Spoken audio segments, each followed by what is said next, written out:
Boys, it's the Exit 52 instant analysis live after it's Ravens smackdown over the Seattle Seahawks 37-3.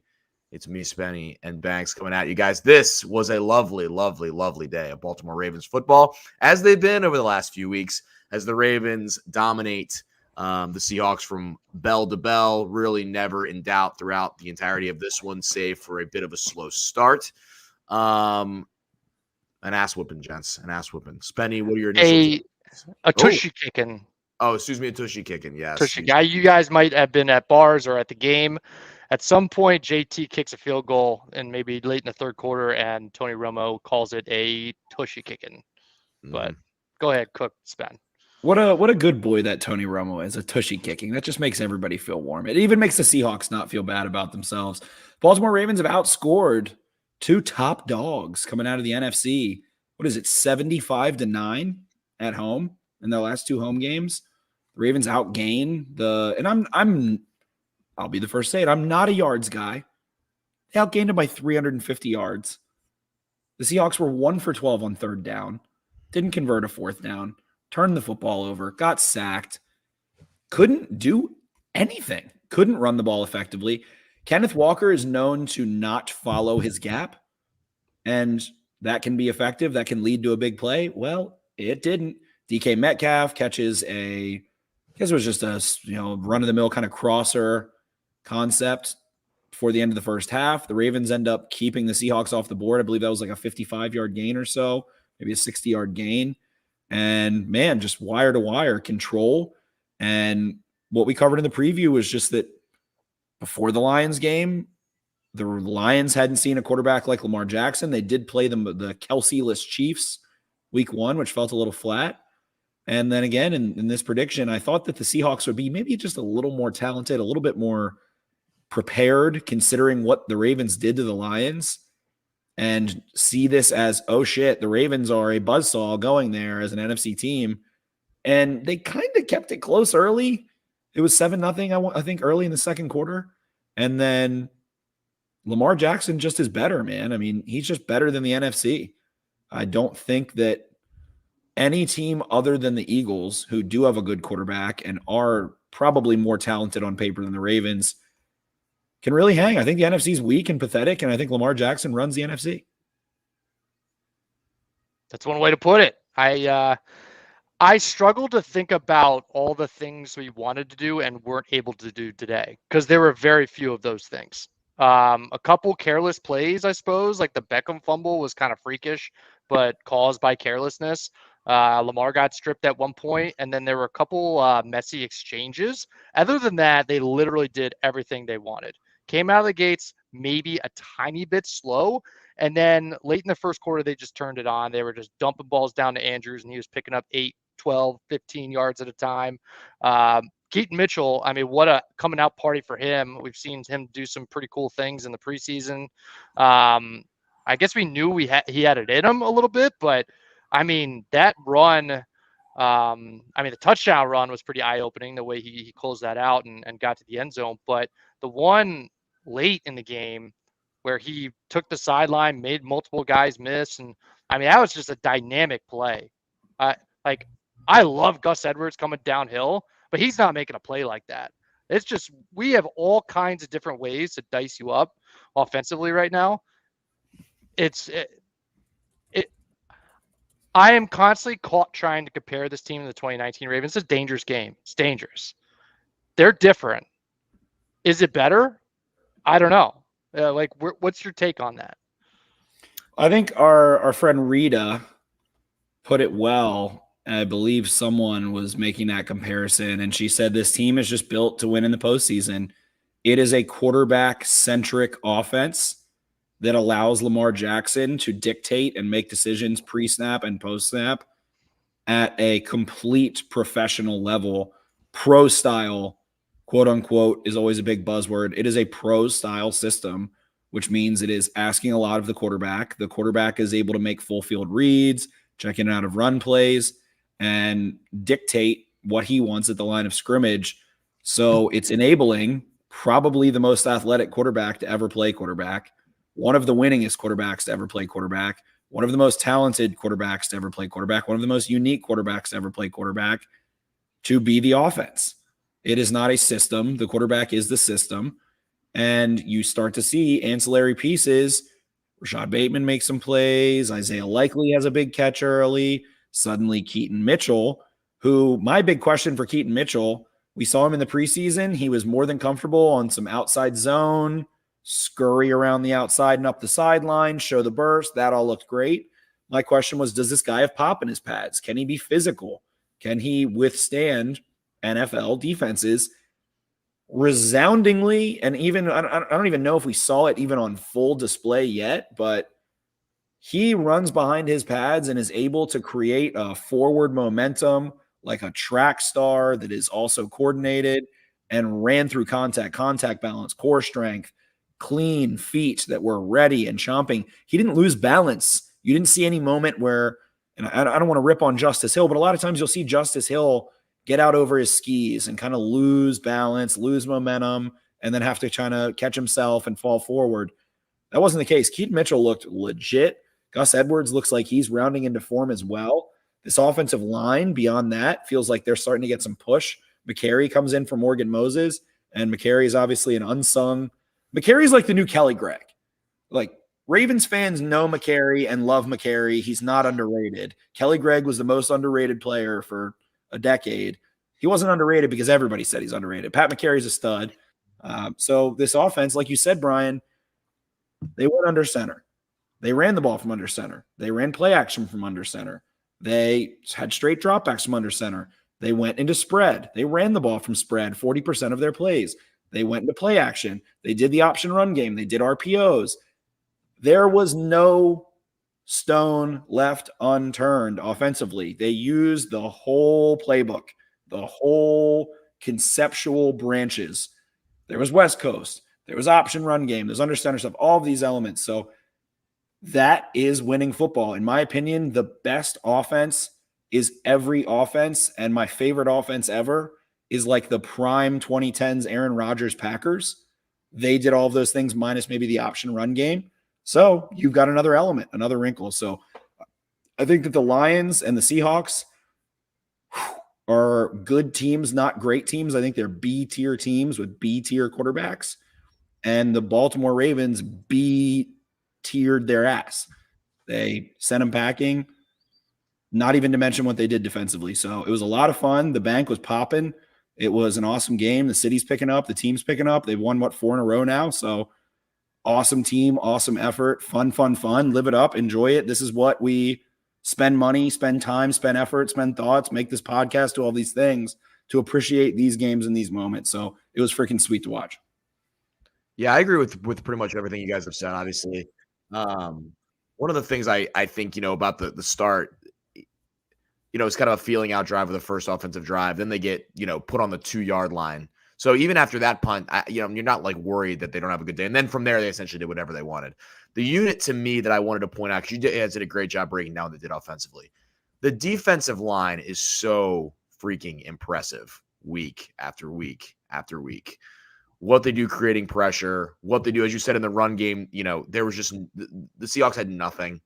And they set the tone for the entire they set the tone at the beginning of these games by just not letting opposing offenses really do much of anything that they're trying to do. And I said, when we talked about it in the podcast, you and Eric, Brian, to me, Geno Smith is just not a quarterback that can beat this Ravens team. I said that there's just, and you called him B tier, Spenny. That's a perfect way to put it.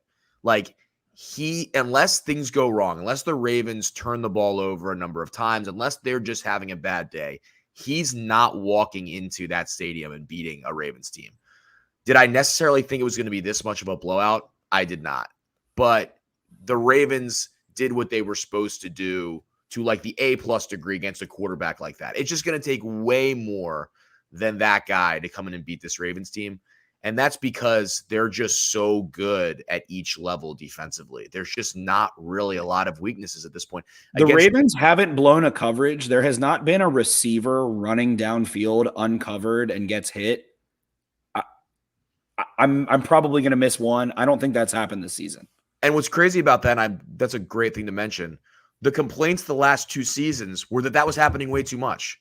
Like that there were like the Ravens did give up a lot of big plays. They really haven't this year. They obviously gave the one up to Metcalf, but then they just tighten it up and nothing comes of it. And that play to Metcalf was not a third level deep ball. It was a crosser over the middle, and he caught it and ran through and kind of he's an athletic freak. He got some space. 2-minute defense. There's just hasn't been a bomb. No one's caught a bomb on them. It's November and no one's caught a bomb on them. It's insane. Yeah. And a lot of times it's because there's not enough time for a bomb to develop because they're just all over the quarterback. I mean, they were so like after midway through the second quarter, I was like, the first thing I'm mentioning on this podcast is the defensive line.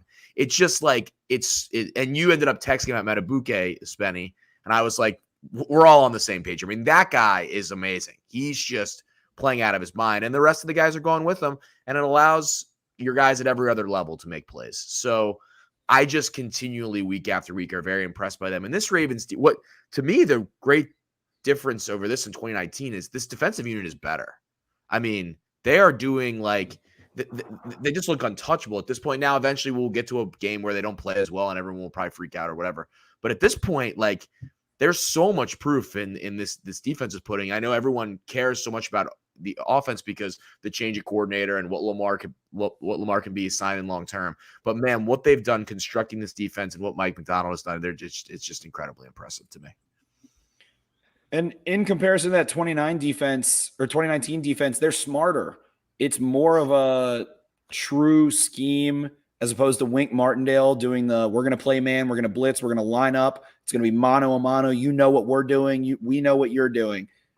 It's the exact opposite in that sense. It is a cerebral, disciplined, completely fleshed out, intelligent defense in the sense of simulating pressure, stunting, disguising coverage, having versatile safeties, versatile linebackers. It's getting out of control. Kyle Van Noy is back-to-back sacks in this game. It's reaching a point of hilarity that Kyle Van Noy is just decimating the Seattle Seahawks, who are in first place in the West in November. They're, maybe not a 13-win team, but they're probably a 10-win team. And Kyle Van Noy is just ripping their hearts out on that DK Metcalf drive. Odafe Owe does an inside spin move, completely whoops him. Geno Smith is getting berated, throws another silly pick to Geno Stone Reed. Like, what is going on? What is going on? Kyle Hamilton had a touchdown today. I mean, that was all caused by the pressure, but I mean, it's just quarterbacks, like we said, that are B tier, such as Geno Smith. Eventually, they're going to get sick and tired of having people in their face, and they're going to make a mistake like that. And we have yet to really cash one in on. Do we have any defensive touchdowns this year? I don't know that we do. And I feel like there's multiple opportunities where we could have had them, and it just hasn't come to fruition. It's definitely building towards a strip sack touchdown at some point. I mean, it's just going to happen. I mean, Jadeveon Clowney had one in front of him. He dropped that one. Geno Stone just doesn't want to take the ball to the house, all those kinds of things. So definitely, I think we see maybe against the Brownies, maybe it's time in a rocking M&T Bank Stadium. Exactly. And I would say really the best quarterback the Ravens have played so far is Joe Burrow. And Joe Burrow, who I'll give you if you want to say he was hobbled. I think he was playing a little bit of possum. Oh, the Ravens kind of beat his ass, and he kind of, was like, yeah, I'm not feeling this one. I'm a little hobbled. Turtle. He did kind of start to figure it out a little later, and that is the most progress any quarterback has made. Gardner Minshew beat them throwing up a fucking jump ball to Michael Pittman, like whatever. Kenny Pickett has a George Pickens touchdown at the end of a game. There just hasn't been any consistent trouble from a single quarterback they've played thus far, and it's about to turn up. We'll see. Whatever happens with Watson, then we'll see Burrow, then we'll see Stafford, then we'll see Tua Tagovailoa, Trevor Lawrence, Justin Herbert. So it's really exciting to see this upcoming stretch of quarterbacks. The Ravens being 7-2, controlling their own destiny, all of those things makes that more intriguing, I think, from a national perspective as well as a fan perspective, where it's like, all right, this team's fucking good. So I'm excited to see them get tested as opposed to, oh man, I'm worried about how this game might go. It's like an interesting chess battle that I think is really intriguing from the fan perspective, where you're like, oh, oh, it's going to be cool when they play Justin Herbert. Oh, it's going to be cool when they play Trevor Lawrence. That'll be fun to watch. Not like, to your point, Taylor, like, oh, the meme, oh shit, here we go again. It's not like that. It feels like, all right, let's see what they can do. Let's see this test. The unit is proven. They're good. They're good. Yeah. They may have a performance where a, Tua or Justin Herbert or whatever, or Kyle Shanahan's offense when they play the 49ers gets the best of them, but they are good. They are not going to give much against a non-elite offensive scheme or offensive player, whether that be, Mahomes you've seen the playoffs or whatever it might be. Here's my question to both of you fine gents. Are the Ravens the best team in the NFL right now? I will say that them and the Chiefs are the best two teams in the NFL. That will be my statement. I think that Steve Spagnuolo also has a really smart, disciplined defense. I think the Ravens have, I don't even want to say they have more talent. They kind of just match. They're kind of similar offensively overall. Mahomes will make things happen. Lamar Jackson will make things happen. I think that, and in my preseason prediction, Jake and I have been doing for the last 5 years, 32 team, 256 game, complete actual breakdown. My prediction was that the Chiefs and the Ravens meet in either the divisional or AFC championship round, and that's going to be an all-time classic. And I feel like we are on that trajectory. So I'll say the Ravens and the Chiefs are the two best teams in the NFL. And I mean, the Eagles, sure, they're just on the other side of the globe. Like, they're on the other pole. So I don't know. I don't know if you were napping, but the way they just tried to close out that game against Dallas, yikes. Yeah, they're very interesting. They make it very interesting. They've been getting super sketchy. Brian Johnson, house cat behavior by them down the stretch. They don't feel as doggish as they did last year. Yeah, exactly. That's the conversation is us or the Chiefs right now. As much as we want to beat our chest, for 2 of the last 3 games, the way we've just absolutely bundled 2 good teams here at home.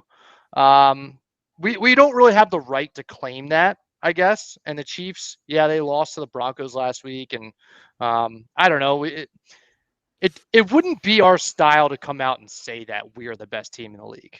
I'll say that. And I like it that way. They haven't proven anything to take that away from a Patrick Mahomes. Agree. And I guess I want to back up a little bit as to why I like where we're at so much. And in terms of the 2019 comparison, like, it's the versatility. That's the word that you use there, Jake. We're one size fits all on both sides of the ball. And I'm cooking up a little take here. And it seems like when we're running our script, first 10, 15 plays offensively, there's not a ton of success, but there's a fleshing out process. And once we just get into here's what they're giving us, we're taking it this way, that way, every way. Like, we're humming when we're in that mode. And it's so consistent at this point offensively that we could just beat teams so many different ways. And that's going to go a very long way in the long run. And to your point, so like we said, I mean, they can go under center, they can go into shotgun, they can do straight drop back, they can do the option, yada, yada, yada. The Roman offense we're going to do our strengths and you have to stop them. Mm-hmm. They still possess that ability, especially in the power run game, but now it feels like have fleshed out, I think is the perfect way to put it, the ability to be cerebral at the line of scrimmage and take the low-hanging fruit, take what the defense gives you, all of the cliches. I didn't watch the coverage today. I'm sure Tony Romo said that 45 times. Lamar was just, oh, here's my matchup with a receiver on a linebacker. Oh, Andrews is on this guy. Oh, we have numbers on this side. I'm going to check into a run. Oh, I have space. I'm going to roll out. Oh, the option defender bit on the running back, so I take it outside. It was just easy if then, and is cerebral. But then they've been really good in goal to go, running the football down teams' throats since that Titans game, where the Titans stood up to them in the goal-to-go situations. Tucker ends up kicking 6 field goals. Gus Edwards, a little bit of Justice Hill, a little bit of Lamar. They're running the ball down teams' throats in power situations. I think part of that has to do with continuity of their offensive line, especially on that left side. They do lose Moses, but McCary is an easy slide in there. So love that point. They're like an amoeba that can kind of just form into whatever they need to. They can be the shape they need to, they can get the job done. Yeah, the only comment I'll make about Lamar from this one, and other than what you guys have said and the overall build of what he's done the last 3 or 4 weeks, is just and Spen, you kind of touched on it there with the way he makes his decisions. He just continually looks so in control in all these games. I mean, there's just like a level of, when people have freaked out about Lamar in the past, it's almost like he's too much of a whirling dervish, or there's too much hesitation. Like, he just looks so in control of everything that he's doing. And he's like, it's almost like more impressive when he doesn't have to make all of the super impressive Lamar Jackson plays. That's almost when his best games are, when it's not the 60-yard run for a touchdown, or it's not this. It's like when he's so in control, it's just going to be very hard for people to stop that offense. And then we have guys that we haven't even gotten to, like Mark Andrews had 9 for 80 today, and just every time they felt like they needed a first down, they got the ball to him. And they just offensively, they're just kind of using all these guys very well. And then good job appeasing Odell Beckham at the end of the game and getting him a TD. Yeah. That's how you coach, baby. Keep sticking him on the field, throw him the ball, force the ball into him twice, and finally gets it. He gets to do his dance. He gets his cake at the end of the game. That's good job. That's John Harbaugh's best coaching job of the year. Hey, Odell, we got you the ball. We got you the ball. Terrible fumble, but we got you the ball. And the one thing Lamar has to clean up is the fumbles. He's got to get those a little bit more under control. It's always him and Justice Hill. It's a third time this year. Yeah, and the one and Jerome even pointed out the one where he got stripped, the first fumble of the game. There wasn't a ton he could do about that. The pressure came unbelievably quickly. So Ronnie Stanley has to. Ronnie Stanley did get whooped, and that was definitely concerning. Yeah. But Boye Mafe has also registered a sack, and I think 6 straight games. And he's very good. Might be an All-Pro player and beat Ronnie Stanley. Yeah. Oh my God, they can hit him with a taunting. Oh, just Josh Allen touchdown here. My God. But he may be flagged for taunting because he pointed and laughed at a guy as he was walking in the end zone. Oh yeah. Tack that on, baby. Tack that on. We'll kick the ball a little bit further back.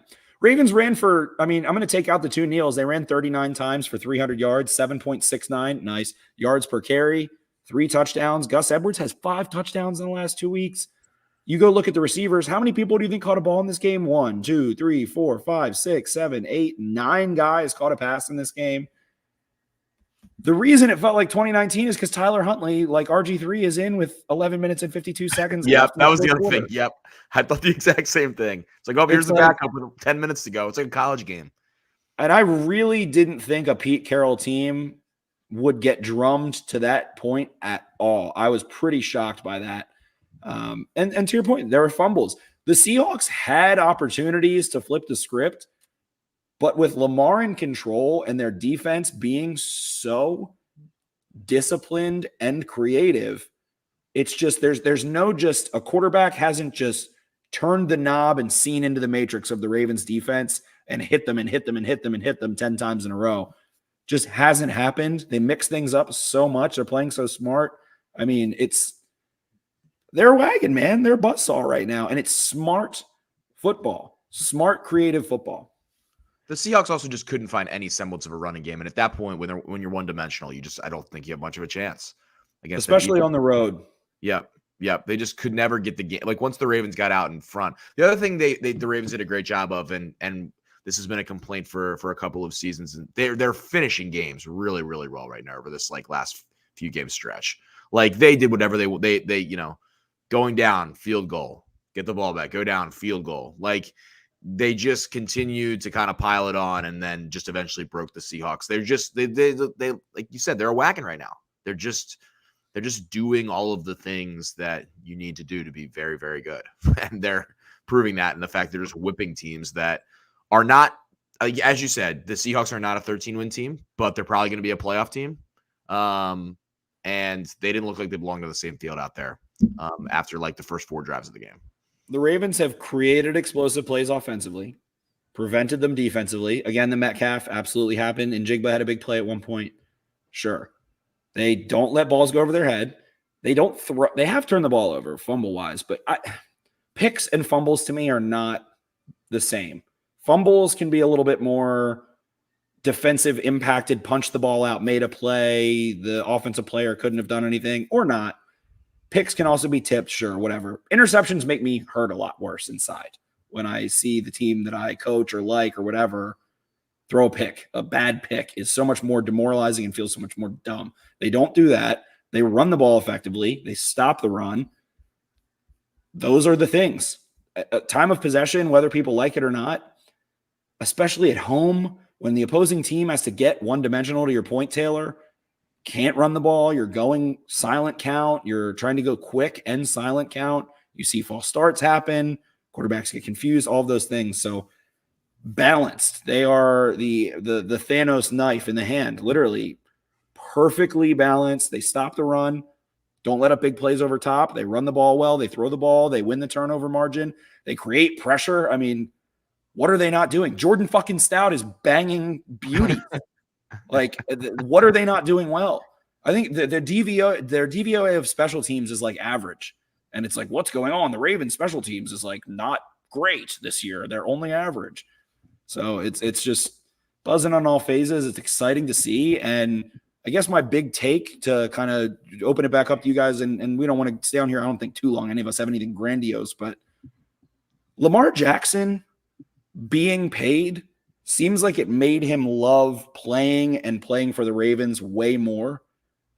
And then you look at, to tease the Browns game, it's like, well, sure, the Browns won today, but it feels like, is there a commitment there? Is there a love there in Cleveland of Watson, the Browns, like those kinds of things? And maybe that's a stupid fan take, but Tucker and Lamar jumping out of their seats for Odell Beckham and just the way Lamar's conducted himself and plays and feels and looks is so rewarding to see as a franchise. He probably feels 10 times better than we feel, but I feel fantastic watching Lamar Jackson have fun, look good, play well, win.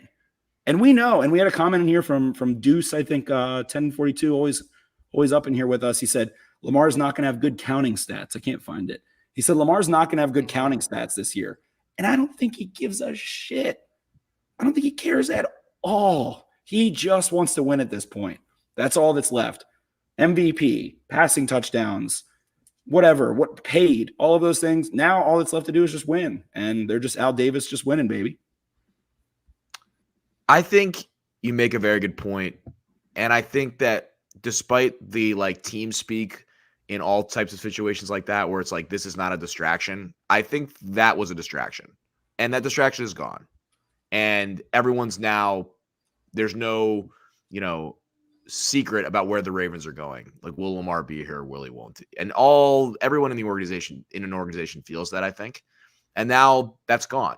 And the way, as you said, he's now gone about his business since that point where we came on here and did an instant analysis about a contract signing.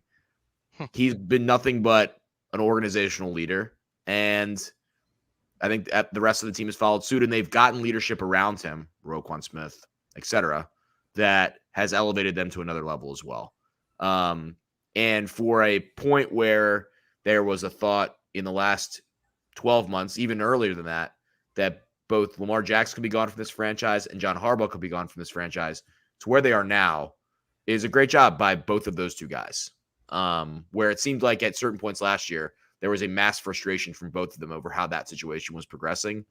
They're now at a point where they can, put themselves up against any team in the league right now on November 5th and say, we've got as much of a chance as winning the Super Bowl as you do. That's a great job by everybody in the organization. It really, really is, and speaks to the stability of what they've done over a number of years. I think that's what I was sort of thinking about over both during the Detroit game and this game of there were points last year where we'd be on these things and we'd be like, oh my, is this just all kind of coming crashing down? I'm sure and now they're back to such a good point. It's really awesome to see. I think, these next, as you said, Spenny, the games coming up against good teams are going to be less almost stressful and more exciting to watch what they do and what they can continue to be. And I think people should have the expectations that they should be able to make a long run at this point. I don't think we knew that necessarily going into the year. I don't think we knew that even as recent as like the Tennessee game, but they've now gone on this run. They could easily be 9-0. Easily. I mean, that's what's great. Like, they could easily be like the clear best team in the league with that gaudy of a record. I almost think it worked out. The variance on the other side is not much. It's like 6-3 at worst. Yeah. It's not the variance to the other end. The games they've won, they've decisively won. And obviously there's the DVOA stuff that has them as like clearly the best team in the football. But I actually think the record worked out for them well because they're not sitting as like the clear number one team in the eyes of like, if you look at the standings, oh my God, the Ravens are 9-0. Wow, they're steamrolling teams. That talk is going to continue to build if they continue to do what they're doing. But I think they sit in a little bit of a better spot where you're now not carrying this burden of being the best team in football from the beginning of November and trying to win the Super Bowl. I think that's a hard thing to do. And they're not really going to do that until they roll into that stretch, right, where it's the Herbert and Tua. And like if they win all those games and win a lot of them comfortably, then they are going to be the prohibitive favorite. But they still have the Chiefs lurking on the other side, as you said, and so they always kind of sit as the prohibitive favorite. I think it's an arms race versus the proverbial peaking too early. And any coach, I think, will ultimately say that those things do creep into the locker room when you are the number one ranked team, whether it's college football, the NFL, the power rankings. It can creep in. It will get into your mindset and getting hot at the right time. Why does everyone always talk about it? Why does every coach in every sport always talk about it? It is a thing. When you play your best, most confident ball, needs to be when it's time to try to win the championship. Needs to be the final push at the right time. So I love those points. Some people might be like, oh, well, you know, whatever, 9-0 is better, but what? No, I like that exact thought of peak into the tournament, into the championship, those kinds of things. And it is that arms race, which to me, in all of football, what is the exciting storyline? It's the 5 teams in the AFC that are vying for that 1 seed. Yep. The NFC's a joke. The NFC's a joke. There's a couple exciting, you know, CJ Stroud's playing well. That's fun. The Steelers are really goofy. What else? I mean, the crux of football is the Chiefs, the Ravens, the Bengals, the Bills, the Dolphins, and the Jags. And I'll throw the Chargers in there too. That is what is exciting to watch storyline wise in this NFL season right now. Yeah, and what's crazy is the 6-2 Detroit Lions are the second best team record is in the AFC, and we saw what the Ravens did them a couple weeks ago. That shows you kind of the gap between potentially the two conferences. I was about to say the same thing. Now it's this race for the 1 seed. I mean, it's going to be incredibly exciting to watch them try to get that because, man, if you want to host that Chiefs team here, you do not want to go there. I mean, that is a tough game to go win there, no matter how good you are. And that's going to be incredibly exciting. My mind is totally great, but Taylor Swift is a tough opponent. Yes. But Taylor Swift will be touring at that point, Spenny. So we may not have to deal with her. My mind has totally shifted to, and this was a shift today. How do we get an AFC championship to Baltimore? How do we make that a reality? How do we keep it away from Kansas City? What is it, 4, 5 in a row that have been played there? That's insane. I don't think that's talked about enough, that it's landed there every single – they haven't necessarily been the 1 seed, obviously, but somehow, some way, it always ends up there. And we just need to break the chain. We got to make it happen. It's got to be chain. So I am in a very vulnerable place, and I'm comfortable with how vulnerable I am. It speaks to the balance again. We keep going back to the balance. I don't know where our weakness is. Where is it that we get blindsided from? Like, what area is the defect of this team? I can't find it right now. I think the only thing that hurts them is just the volatility or the variability of that brown leather oblong football that can get tipped, can get fumbled. That is their propensity.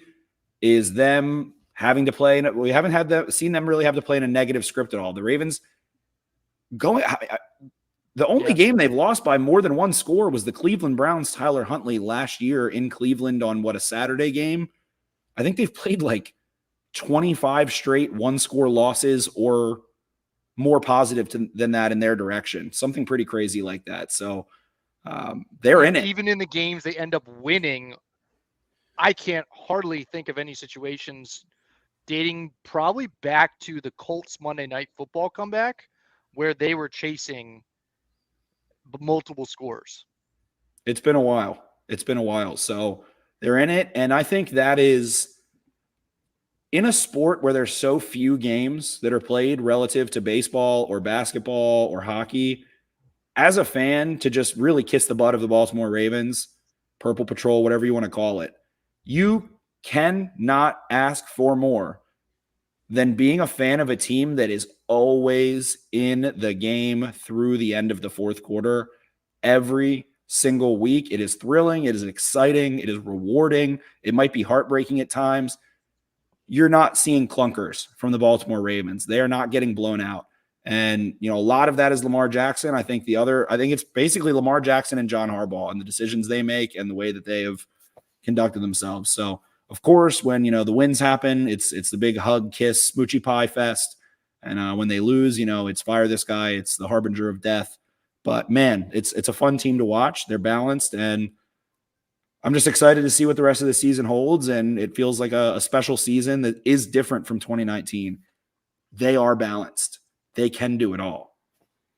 The only two things I would say, Banks, to your point of weaknesses that could catch them by surprise, and I don't even necessarily think these are weaknesses, but this is what I will scrape towards, is two things. First of all, I still think at running back and wide receiver, they don't have horses. Like, they have guys that are pretty good. Like, we think Zay Flowers is going to be that guy. Odell Beckham has been that guy. Mark Andrews is probably the guy on this team that, when you're trying to make the drive to win the AFC Championship, that's the guy you feed the ball to. And I've loved what their running backs looked like today, but ultimately none of those guys that are in that room have, rolled into December and January and, gotten it done. Not to say they can't, but theoretically that could come back to haunt them. I don't necessarily think it will, but that is one thing my mind goes to. And I'm excited. I don't think this is a weakness. I'm just excited to watch them prove it defensively against a team like the Dolphins that has a Waddle and a Hill on the opposite sides, where the quarterback can get them the ball.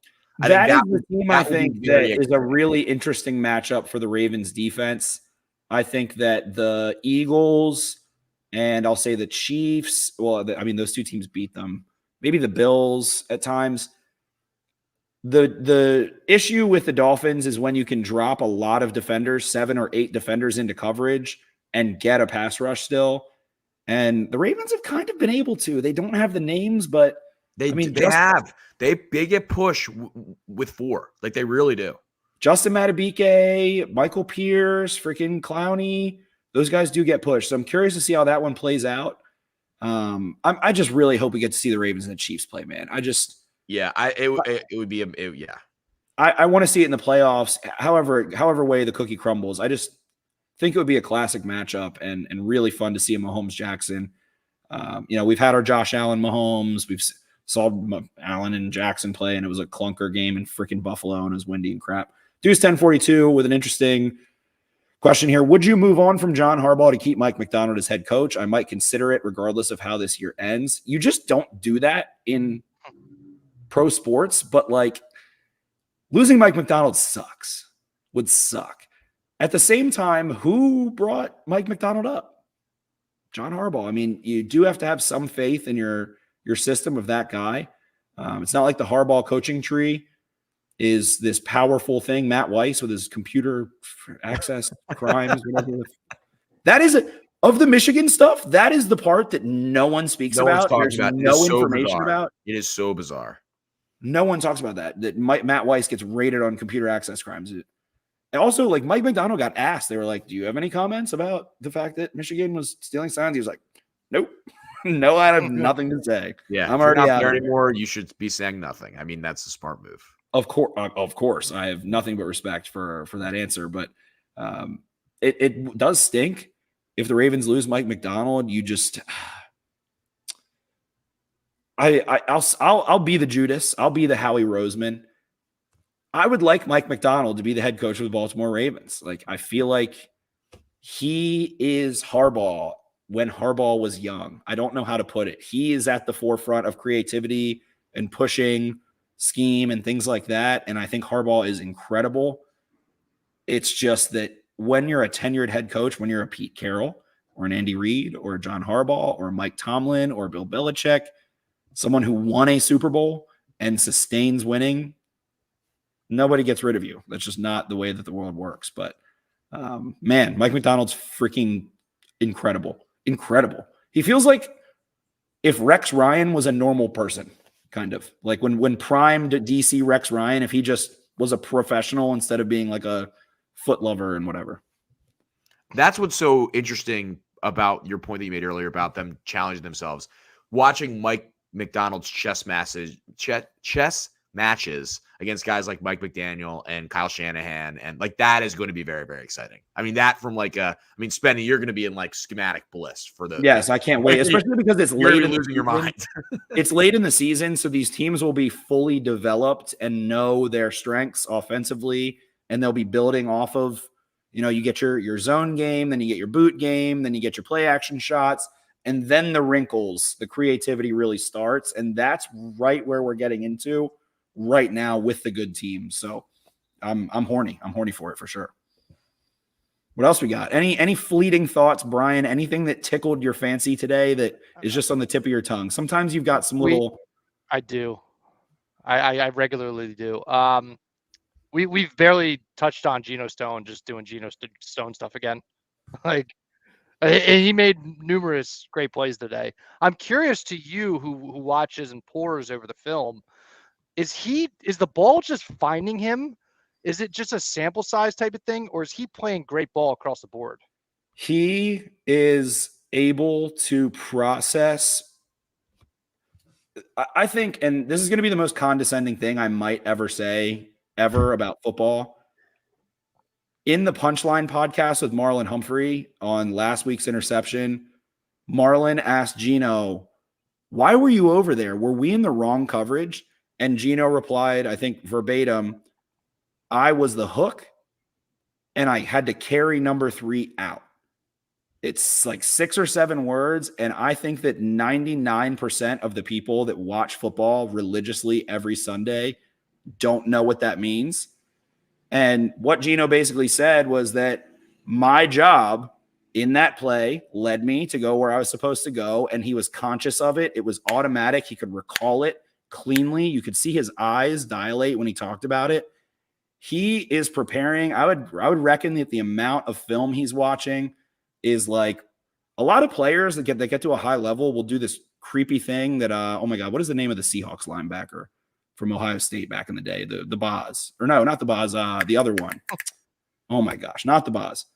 His name's escaping me. Whatever. A lot of guys now will take a projector and put it onto a wall, and they will stand and they will go through their first couple steps as if it's a real play against their opposition and what their movements would be. And Stone said something about a projector like a month ago.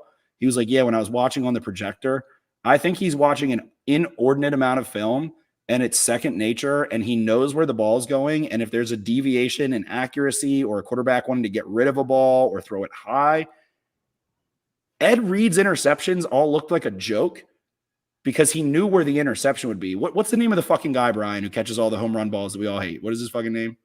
Catches all the home run balls. The fan. Yeah, foul ball guy. That guy. That is what Ed Reed was. He knew where the foul balls went. It's not an accident. He knows where the foul balls are. He knows where it's going to end up.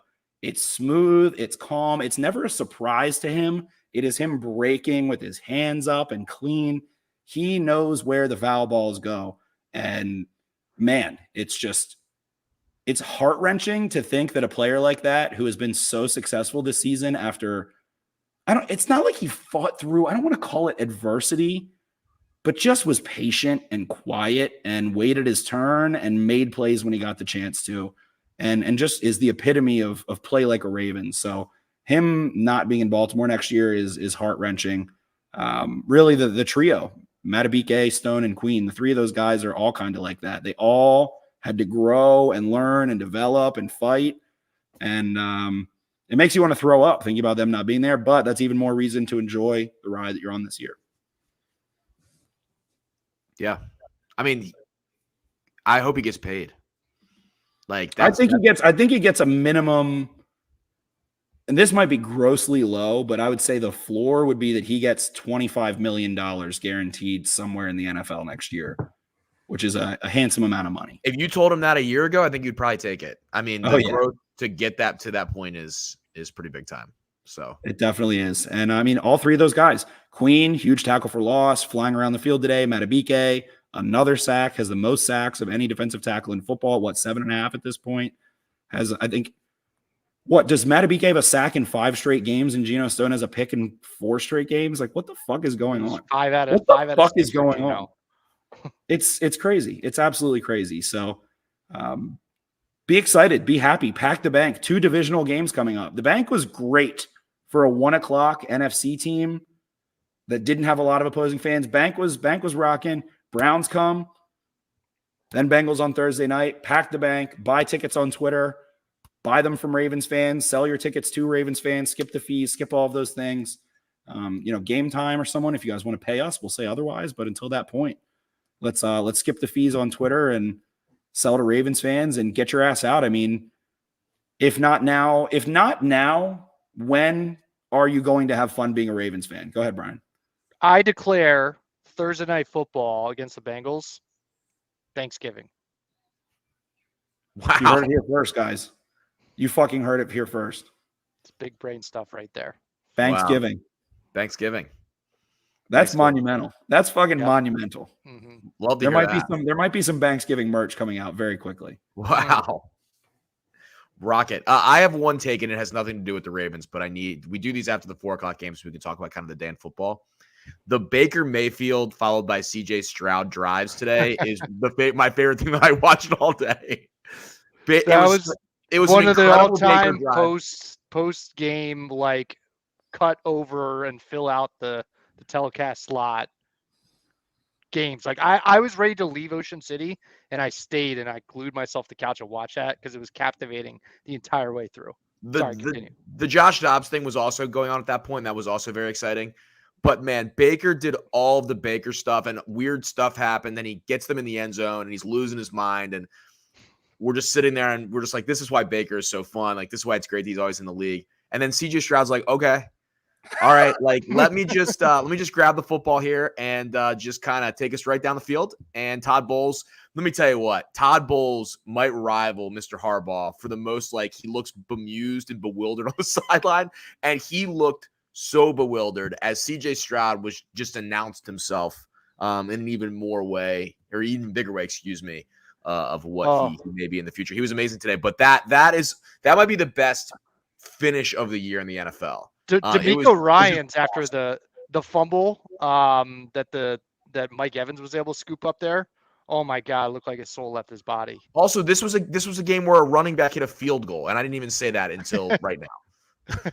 Unbelievable. CJ what Stroud, a great game in Houston. Also, CJ Stroud is Drew Prayers Brees. to anybody who had Houston -2.5, by the way. There was also maybe 30,000 people in Houston watching that game. A lot of empty seats. So everything about it was just, I was like, this. The Ravens game was so I was like, just switch. We were at the bar. I was like, switch the game to this Houston Bucks game. So they were just going back and forth the whole game. That was the quintessential run 'em up, goofy play that you want to see is in red zone time as a fan. My stupid take will be that CJ Stroud reminds me a shocking amount like Drew Brees, and I don't think anyone comped that. I think the deliberate pocket movement and way he pushes the ball to the sideline is very Drew Brees-like, and I did not think that was something I was going to feel. Also, both very religious, proud, presidential kind of guys. When you hear CJ Stroud speak, he is like an orator. He is a very presidential Captain America quarterback in that same vein that Drew Brees was. He made a throw. Is that the throw that you're talking about? That's the exact throw. Elite throw. That is a big time throw. He dropped it on the sidelines. Dell did a nice job getting his feet in, dragging the toe. But like you said, like he was so deliberate. The word was deliberate. How you just summed him up. Like he never looked panicked. He never arm arrogance. He has true arm arrogance. He will put the ball where he wants to. He doesn't care if there's a defender that makes it like a awkward throw or whatever. The one to Dell in the back of the end zone, he was just like, oh, of course, I can put it in the exact spot I want to. It's not a question. It was just such a difference because they had games all over the place. And the 1:00 game in this area was the Commanders game. And so it was like we got to watch Mac Jones attempt to like go down the field and try to win the game. And then 20 minutes later, it was CJ Stroud going down the field to win the game. I was like, these guys are very like, if you're a New England fan, you're like, oh my God, we don't have a guy like that. Like, that's just not the same guy. We don't have the same guy. The separation of the dichotomy there is just disgusting. Yeah. It's just, yeah. I mean, it's crazy to me as well because Stroud's best game of his life was against Georgia in the playoffs. Yep. And he just hasn't stopped. And that is scouting at its finest, where it's like, well, if he could just keep doing that, and it's like, he probably can if you put him in the right spot. I don't remember, what was your Stroud versus Young like take? Like what I had no controversy on Stroud or Young. I said both guys are franchise quarterbacks. I was very high on Anthony Richardson as well, and was like, all three of these guys should go top 5. All three are studly. I didn't have anything too crazy about. I still really like Young, and a lot of the guys that I respect are just saying that he doesn't have the physical tools that Stroud or Richardson have, and in hindsight, it was stupid. But it's going to take me a little while to quit on Bryce Young. I'm not super high on him necessarily. I just think I've seen enough still. They asked too much of him too quickly. Like, think about the Texans-Ravens game week 1. Stroud was not reading full field. He was booting. Throws were right in front of him. They developed him as the season went on. And then in like week 3 or 4, he started to click. The Panthers were like, okay, let's immediately ask Bryce Young to do what like Phillip Rivers was doing in an offense when he was a veteran. Like they're asking a lot of him. So Stroud boys, yeah, we have Matt L here. There's nothing better in my life than watching the Stroud Boys video. It's my favorite thing that exists. I think it's the funniest. I think it's the funniest individual piece of random Twitter content that has happened in years. I love it. I am a Stroud boy. Do you guys want to try to guess who Bryce Young's top receiver was today by yards? Tommy Tremble. Hayden Hurst. Had to be Hayden Hurst. I was going to say Hayden Hurst. Yeah. He caught like a 50-yard ball at one point. Saw. That's the only reason I knew, because I had a recollection of him catching some scamper down the sideline. If you really want to be technical about it, it was the cat that caught 2 pick sixes. But CJ Stroud is QB1. Yeah, I like Anthony Richardson. Bryce Young could be a very good quarterback. You can't play much better football as a rookie than CJ Stroud is playing. And honestly, good for the Texans. The Deshaun Watson situation sucked. I think the Texans are a hungry city for a good, fun football team, and had it for a couple years there, dating back to Matt Schaub, a little bit in and out. Deshaun Watson plays really good. So good for the Texans. Fuck Deshaun Watson and his whole stupid drama. I'm sure that was miserable. If you're a Texans fan, that was probably miserable to go through. So the Stroud boys are out in force, and I'm a Stroud boy as well. It's hard not to root for D'Amico Ryans too. Yeah, I like him. As a player, he was like not heralded as much as he should have been. Just does his damn job. It feels like an easy guy to root for. He could be one of the rare few, and I've had this take before in the past when I think every so often people say, oh, Cal Ripken should manage the Orioles and all that shit. I'm like, no, those situations never go well. Ever.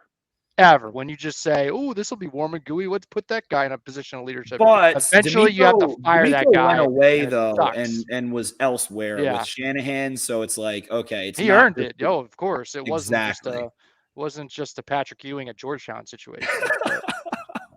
Yikes. Yeesh. Tough.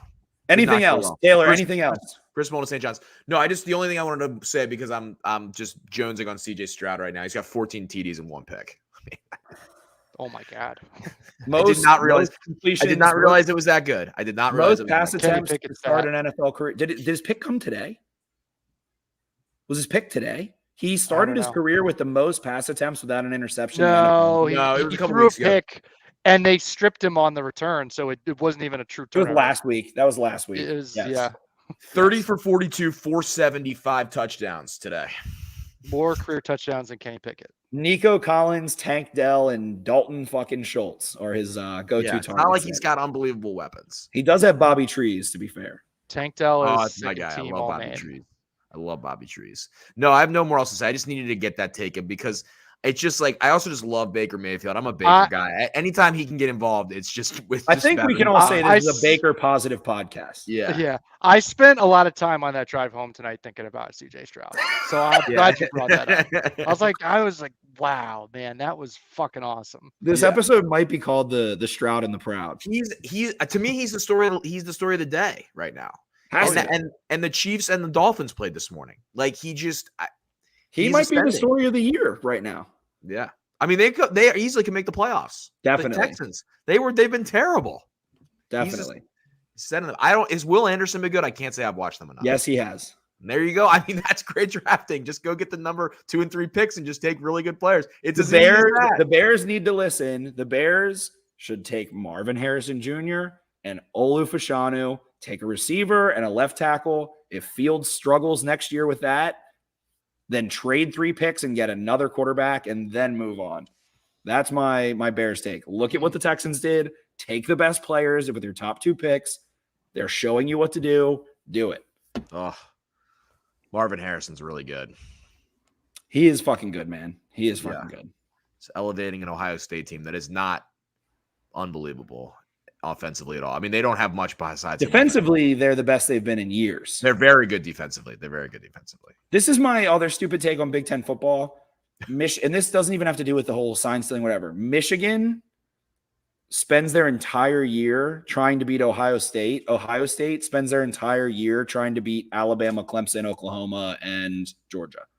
Like, if Michigan loses to Ohio State, their season is over. If Ohio State loses to Michigan, it might not be over, and they don't really care as much as Michigan cares. This is my college football take for this year. Is I wish they had the 18 playoff this year. Yes. This is the year. This would have been an incredible 18 playoff. I think there's like 5 or 6 teams that can win the national title, and that's not normal. I want Alabama to win so bad. My God. This would be – I mean, if Saban wins the national title this year – this would be his best, especially in like the modern era or whatever. Milroe was special last night. Yes. Milroe was disgusting. Milroe, they benched him for Tyler Buckner, who's terrible. I mean, so me and my buddy Andrew, shout out to Andrew if you're listening, but we have advanced theories on Saban versus Tommy Rees, knowing that they were going to be, who was it? USF. I think they did that against. Yep, they did. Someone like that. There was 4D chess going on of why they benched him. I feel like it was like Saban being like, do you really want to put this guy in? Because they wouldn't call Milroe's, like, they weren't calling power and counter and quarterback run stuff. It was like Milroe has to work in Tommy Rees' offense, and didn't. They brought in fucking Mr. Notre Dame Buchner. He sucked against USF. And then I feel like Saban was like the guy on TikTok, the meme of like, do you see? It's Milroe. Stop messing around. Call the plays for Milroe. Stop trying to get this Notre Dame kid in the game. Just cut it out. Like that first half they played against USF, I was like, Alabama might be over. It was so bad. They were so bad offensively. It was like stunning.